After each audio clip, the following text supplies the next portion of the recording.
देखे कुर्मुजिया परी वाईला अवेव पसरी ना तरी इच्छा वशे आवरी आपण पेची। देखो, ऐसे सार्थ जीवन का सबसे बड़ा उदाहरण कछुआ है। वह जब प्रसन्न होता है तब अपने अवयवों को बाहर निकालता है, वरना अपनी इच्छानुसार स्वयं उन्हें खींचकर अंदर कर लेता है। इसीलिए भगवान पशुपतिनाथ जी के मंदिर में कछुए की मूर्ति होती है। भगवान श्री कृष्ण ने भी यह कछुए का दृष्टांत दिया है। तैसी इंद्रिये आपैती होती ज्याचे म्हणितले करीती त्याची प्रज्ञा सहज स्थिती पातली असे।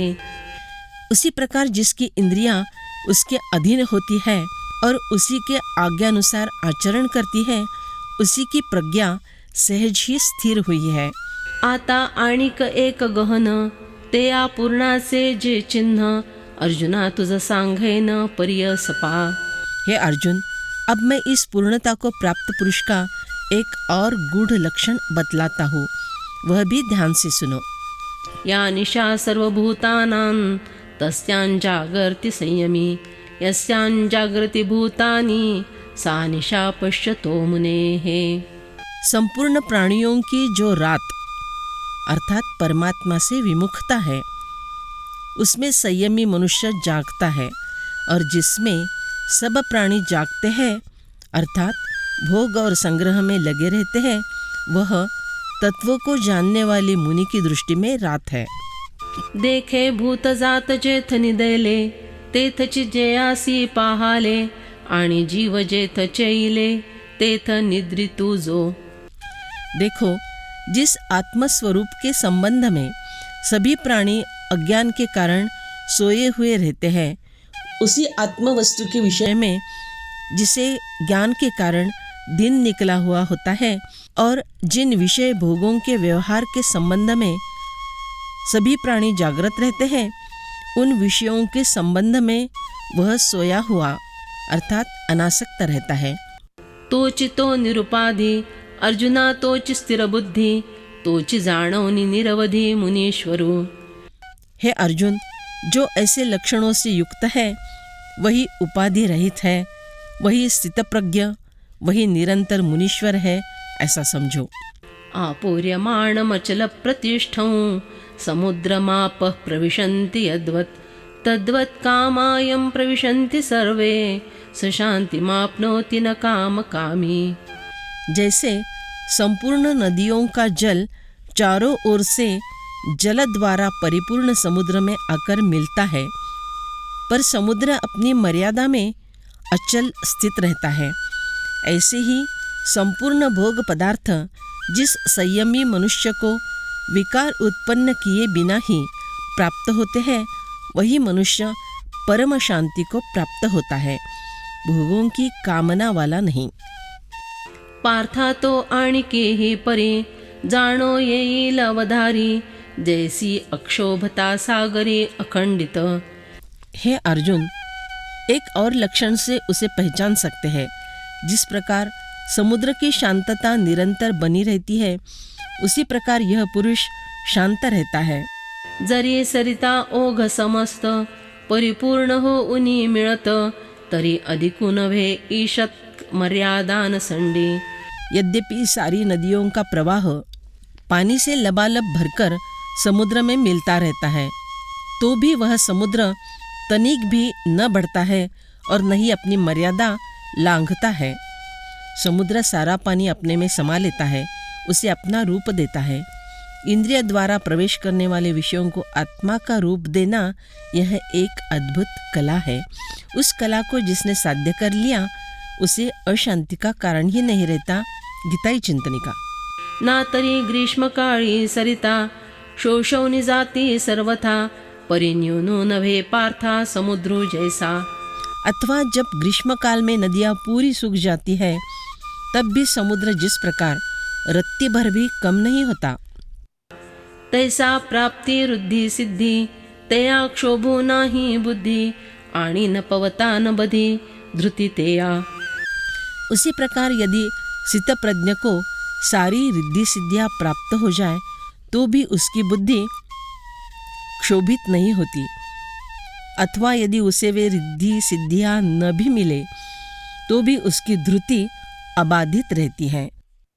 सांघे सूर्याचे या घरी, काही प्रकाशो वातिवेरी, कान लविता अंधारी कोंडैल तो। कहो तो सूर्य के घर का प्रकाश क्या किसी दीपक के कारण है? और यदि दीपक न जलाया जाए तो क्या सूर्य को अंधेरे में बंद होकर रहना पड़ेगा? देखे रिद्धी सिद्धीची त्या परी, आलिया गेलिया सेची न करी, तो विगुंतला से अंतरी महासुखी। समझ लो कि उसी तरह रिद्धि सिद्धियाँ आए अथवा चली जाए, पर स्थितप्रज्ञ को उनके आने जाने का स्मरण तक नहीं रहता। वह तो अंतर्यामी परम सुख में निमग्न रहता है। जो आपुले निनागरपणे, इंद्रभुवना पाबळे म्हणे, तो रंजे केवी पालिवणे भिलाचेनी। जो अपने ऐश्वर्य से मस्त होकर इंद्र के स्वर्गलोक को भी तुच्छ समझता है, वह भला किसी भील की पत्तों से बनी हुई झोपड़ी को देखकर कैसे मोहित हो सकता है? जो अमृता ही ठीठेवी, तो कांजी जैसा न सेवी, तैसा स्वसुखानुभवी न भोगी रिद्धि। जो अमृत को भी नाम लगाता है, वह जिस प्रकार कांजी को कभी नहीं पी सकता, उसी प्रकार आत्मसुख का अनुभव करने वाला पुरुष वैषयिक ऐश्वर्य का भोग नहीं करता। पार्था नवल हे पाही, जेत स्वर्ग सुख लेखा नाही, तेथ रिद्धि सिद्धि काई प्रकृता होती। हे अर्जुन, यह आश्चर्य तो देखो कि जहाँ अमाप ऐसे स्वर्ग सुख का कोई मूल्य नहीं है, वहाँ अभी प्राप्त होने वाली रिद्धि सिद्धियों का क्या उपयोग? विहाय कामान्य सर्वान्, पुमांश्चरति निस्पृहः, निर्ममो निरहंकार, स शांतिमधिगच्छति। जो मनुष्य संपूर्ण कामनाओं का त्याग करके स्पृहा रहित, ममता रहित और अहंता रहित होकर आचरण करता है, वह शांति को प्राप्त होता है। ऐसा आत्मबोधे तोषला, जो परमानंदे पोषला, तो चित्त प्रज्ञो भला ओळखतो। ऐसा जो पुरुष आत्मबोध से संतुष्ट, परमानंद से पुष्ट हो गया हो, उसी को तुम उत्तम स्थितप्रज्ञ समझो। तो अहंकारा ते दवडूनी, सकळ काम सांडूनी, विचरे विश्व होऊनी विश्वाची माझी। वह अहंकार को दूर हटाकर सभी कामनाओं को त्याग कर अनुभव के अंग से स्वयं विश्वरूप होकर विश्व में विचरण करता है। यह उसका जीवन व्यवहार विश्वोद्धार के लिए प्रारब्ध शेष है, इसलिए और मुक्त मन से होता है। एषा ब्राह्मी स्थितिः पार्थ, नैनां प्राप्य विमुह्यति, स्थित्वा स्यामन्तकालेऽपि ब्रह्म निर्वाणमृच्छति। हे पृथानंदन, यह ब्राह्मी स्थिति है। इसको प्राप्त होकर कभी कोई मोहित नहीं होता। इस स्थिति में यदि अंतकाल में भी स्थित हो जाए तो निर्वाण शांत ब्रह्मरस की प्राप्ति हो जाती है। पार्था हे ब्रह्मस्थिति निस्सीम, जे अनुभविता निष्काम, देही चिपातले परब्रह्म अनायासे। हे अर्जुन, यह असीम ऐसी ब्राह्मी स्थिति का अनुभव करते समय जो निष्काम साधक इस देह में रहते हुए ही अनायास परब्रह्म पद की प्राप्ति कर लेते हैं। जे चिद्रूपी मिळता, देहांतीची ही व्याकुळता, आड ठाको न शके चित्ता प्रज्ञा जिया।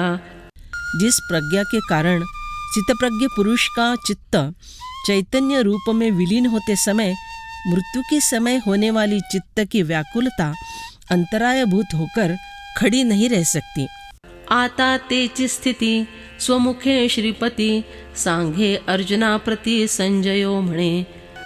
संजय राजा धृतराष्ट्र से कहता है कि अब भगवान श्री कृष्ण अपने मुख से अर्जुन को वही ब्राह्मी स्थिति बतलाते हैं।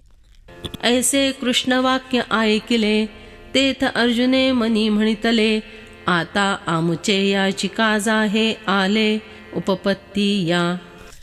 भगवान श्री कृष्ण के ये वचन सुनकर अर्जुन ने मन ही मन कहा कि भगवान के ये विचार तो अब मेरे लिए इस युद्ध को टालने के ही काम आने वाले हैं। जे कर्म जात आघवे एथ निराकरिले देवे तरी पारुखले मिया जुझावे म्हणून या। क्योंकि जब भगवान ने समस्त कर्मों का ही यहाँ निषेध कर दिया है, तब तो मेरे युद्ध करने की बात अर्थात टल गई। ऐसा अच्युताचिया बोला चित्ती धनुर्धरू उवाईला आता प्रश्न करील भला आशंकोनिया। इस प्रकार श्री कृष्ण के वचनों से अर्जुन प्रसन्न हुआ और अब वह अपनी शंकाओं को लेकर अच्छा प्रश्न करेगा। तो प्रसंगू असे नागरू सकळ धर्मासी आगरू की जो विवेकाचा सागरू प्रांतहीनू। वह प्रसंग बहुत ही बहारदार है तथा जो सब धर्मों का उत्पत्ति स्थान है अथवा जो विवेक रूपी अगाध समुद्र है। जो आपण सर्वज्ञनाथू निरूपिता होये अनंतू ते ज्ञान देवो सांगेल मातू निवृत्तीचा। जिस संवाद का निरूपण स्वयं सर्वज्ञनाथ श्री कृष्ण परमात्मा करेंगे, वह संवाद निवृत्तिनाथ जी का शिष्य ज्ञानदेव कथन करेगा। हरि ओम तत्सदिति श्रीमद्भगवद्गीता सुपनिषत्सु ब्रह्मविद्यायां योगशास्त्रे श्रीकृष्णार्जुन संवादे सांख्ययोगो नाम द्वितीयोऽध्यायः। इस प्रकार ओम तत्सत इन भगवान नामों के उच्चारण पूर्वक ब्रह्म विद्या और योग शास्त्र में श्रीमद् भगवद गीतोपनिषद रूप श्री कृष्णार्जुन संवाद में सांख्य योग नामक दूसरा अध्याय पूर्ण हुआ।